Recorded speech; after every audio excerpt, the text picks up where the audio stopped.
السلام علیکم ورحمۃ اللہ وبرکاتہ، نحمده ونصلی علی رسولہ الکریم، اما بعد فاعوذ باللہ من الشیطان الرجیم، بسم اللہ الرحمن الرحیم، رب اشرح لی صدری ویسر لی امری واحلل عقدۃ من لسانی یفقهوا قولی، وَلَقَدْ خَلَقْنَاكُمْ ثُمَّ صَوَّرْنَاكُمْ ثُمَّ قُلْنَا لِلْمَلَائِكَةِ اسْجُدُوا لِآدَمَ فَسَجَدُوا إِلَّا إِبْلِيسَ لَمْ يَكُنْ مِنَ السَّاجِدِينَ قَالَ مَا مَنَعَكَ أَلَّا تَسْجُدَ إِذْ أَمَرْتُكَ قَالَ أَنَا خَيْرٌ مِّنْهُ خَلَقْتَنِي مِنْ نَارٍ وَخَلَقْتَهُ مِنْ طِينٍ قال فاهبط منها فما يكون لك أن تتكبر فيها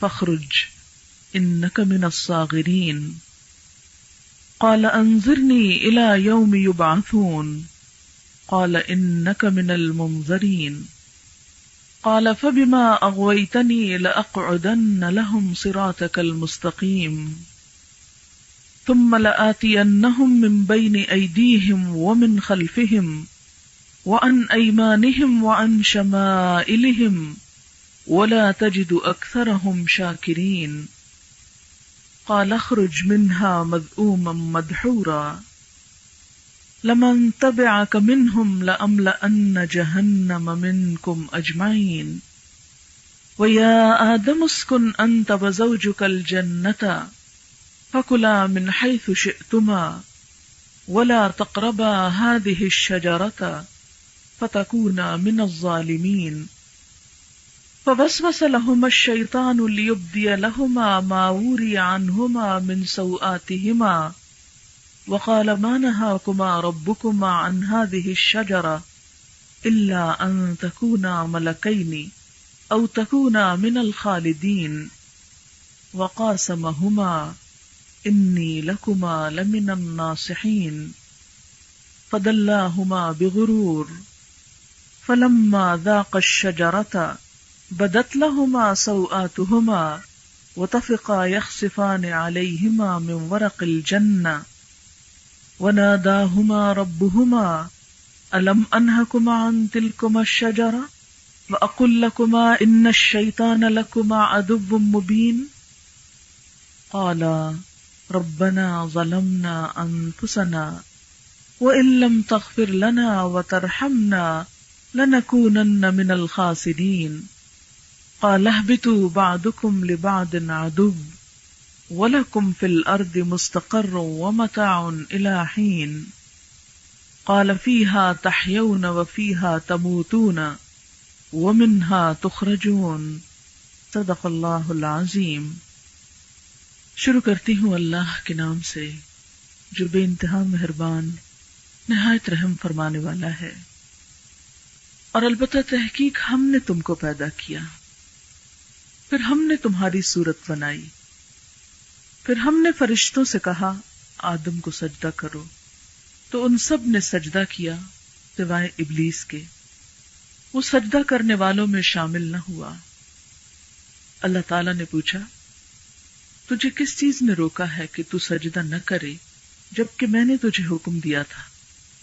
بولا میں اس سے بہتر ہوں، مجھے تو نے آگ سے پیدا کیا اور اس کو مٹی سے بنایا، فرمایا تو یہاں سے اتر جا، تیرے لیے یہ جائز نہیں کہ تو یہاں تکبر کرے، نکل جا، یقیناً تو ذلیل ہونے والوں میں سے ہے۔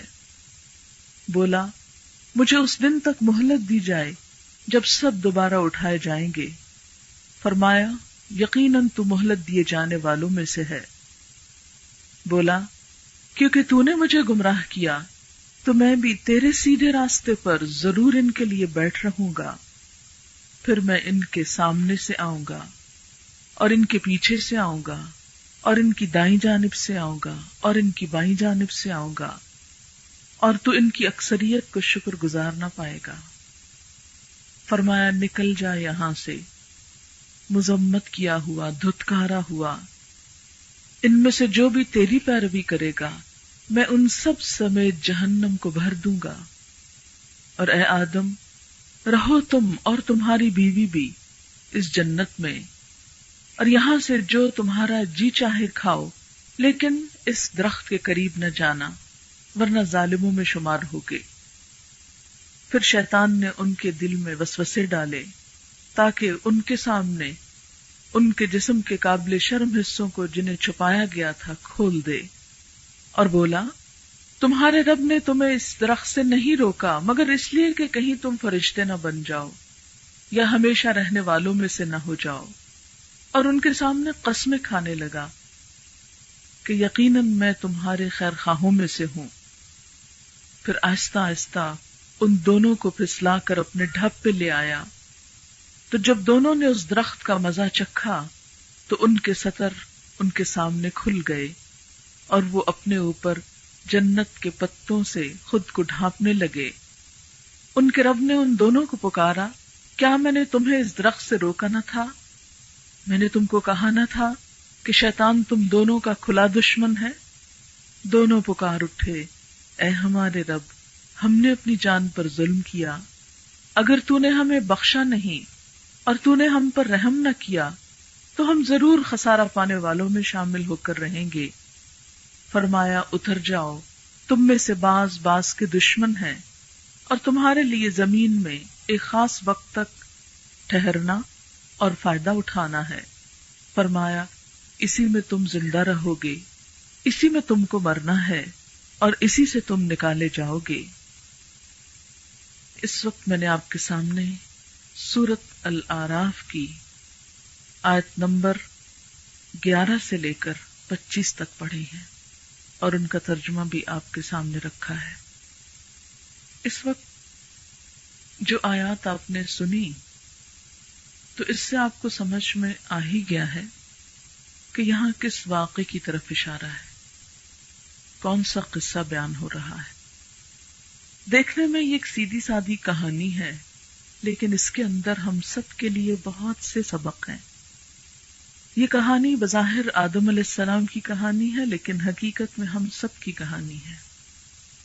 جو امتحان آدم علیہ السلام کو وہاں پیش آیا، آج وہی امتحان اس دنیا میں ہم میں سے ہر ایک کو درپیش ہے۔ دیکھا یہ جا رہا ہے کہ اس امتحان میں ہمارا طرز عمل کیا ہے، ہم کیا کرتے ہیں۔ تو آئیے دیکھتے ہیں کہ ان آیات میں اللہ تعالی ہمیں کیا بتاتے ہیں۔ فرمایا وَلَقَدْ خَلَقْنَاكُمْ، اور البتہ تحقیق ہم نے تم کو پیدا کیا۔ انسان خود سے خود نہیں بنا، کوئی چھوٹی سی چیز بھی خود نہیں بنتی، تو انسان جیسی بے مثال چیز وہ خود کیسے بن سکتی ہے؟ پھر کس نے بنایا؟ اللہ تعالی جو بنانے والے ہیں انہوں نے بتایا کہ ہم نے تم کو بنایا۔ ثم صورناکم، پھر ہم نے تم کو صورت عطا کی، بہترین شکل و صورت۔ ثم قلنا للملائکۃ اسجدوا لآدم، پھر ہم نے فرشتوں سے کہا تھا کہ آدم کو سجدہ کرو۔ یہاں اللہ تعالیٰ دراصل انسان پر ہونے والے احسانات کا ذکر فرما رہے ہیں کہ تمہاری تخلیق بھی ہم نے کی، تمہاری یہ صورت ہم نے بنائی، خوبصورت شکل ہم نے تم کو دی، پھر تمہیں عزت بخشی۔ انسان پر ہونے والے یہ احسانات اور یہ انعامات کسی دوسری مخلوق پر نہیں ہوئے۔ ثم قلنا للملائکۃ اسجدوا لآدم، ہم نے فرشتوں سے کہا تھا آدم کے آگے جھک جاؤ۔ فسجدوا، سب جھک گئے۔ اس سے آپ اندازہ لگائیں کہ انسان اللہ تعالی کے نزدیک کتنی پیاری اور کتنی معزز چیز ہے کہ جس کے سامنے فرشتوں کو جھکایا، اور صرف فرشتے ہی نہیں اور مخلوق بھی تھی جس میں جنات بھی شامل تھے۔ فسجدوا، سب جھک گئے، الا ابلیس، سوائے ابلیس کے، لم یکن من الساجدین، وہ سجدہ کرنے والوں میں شامل نہ ہوا، اس نے جھکنے سے انکار کر دیا۔ قال، اللہ تعالیٰ نے پوچھا، ما منعک، تجھے کس نے روکا ہے، تجھے کس نے منع کیا ہے، اللہ تسجدہ، کہ تو سجدہ نہ کرے، اذ امرتک جبکہ میں نے حکم دیا۔ اس سے کیا پتہ چلتا ہے کہ یہ حکم صرف فرشتوں کے لیے نہیں تھا اور مخلوقات کے لیے بھی تھا، یعنی جنات کے لیے بھی تھا، اور ابلیس چونکہ جنوں میں سے تھا تو اس نے انکار کر دیا۔ جب پوچھا گیا کہ انکار کی وجہ تو بتاؤ، اللہ کا حکم تھا کیوں نہیں مانا؟ قالا بولا انا خیر منہ، انا خیر منہ، میں اس سے زیادہ بہتر ہوں، میں اس کے آگے کیوں جھکوں، میں اس کے سامنے کیوں سجدہ کروں جبکہ میں اس سے اچھا ہوں۔ یہ لفظ تو تین بھی ہیں کہ انا خیر منہ، لیکن پورے شیطانی مزاج کی عکاسی کرتے ہیں۔ یہ شیطان کا بول دراصل ایک شیطانی رویہ بھی ہے کہ خود کو بہتر سمجھنا اور دوسروں کو حقیر سمجھنا۔ اسی کا دوسرا نام تکبر ہے، خود کو بڑا سمجھنا۔ جب آپ صلی اللہ علیہ وسلم سے پوچھا گیا کہ انسان پسند کرتا ہے کہ اس کا لباس اچھا ہو، اس کے جوتے اچھے ہوں، اس کا رہن سہن اچھا ہو، تو کیا یہ بات تکبر میں شامل ہوتی ہے؟ کیونکہ تکبر اللہ تعالیٰ کو سخت ناپسند ہے۔ تو لوگوں کو فکر ہوئی کہ اپنا خیال کرنا، اپنی زندگی میں اللہ کی دی ہوئی نعمتوں سے فائدہ اٹھانا، کیا یہ تکبر ہے؟ فرمایا نہیں، ان اللہ جمیل یحب الجمال، اللہ تعالیٰ خوبصورت ہے، خوبصورتی کو پسند کرتا ہے، لیکن تکبر کس چیز کا نام ہے؟ غمط الناس و بطر الحق۔ غمط الناس، لوگوں کو حقیر سمجھنا، خود سے کمتر سمجھنا، و بطر الحق، اور حق سامنے بھی آ جائے، سمجھ میں بھی آ جائے تو اس کا انکار کر دینا، صرف یہ سوچ کر کہ حق اس کی طرف سے آ رہا ہے کہ جسے میں اپنے سے کمتر سمجھتا ہوں۔ تو گویا تکبر بندگی کی ضد ہے۔ اللہ تعالیٰ نے انسان کو بندگی اور عبادت کے لیے پیدا کیا ہے۔ تکبر صرف ایک ہستی کو زیب دیتا ہے اور وہ خود اللہ تعالیٰ کی ذات ہے، اس کے علاوہ کسی دوسرے کے لیے کوئی بڑائی نہیں، بڑائی صرف اس کے لیے، اللہ اکبر، اللہ سب سے بڑا ہے۔ لیکن جب انسان تکبر کرتا ہے تو یہ دراصل خود کو بڑا ظاہر کرنا، اور اس کا اظہار کیسے ہوتا ہے؟ اللہ تعالیٰ کی اطاعت سے منہ موڑ کے، اللہ تعالیٰ کی نافرمانی کر کے، بطر الحق،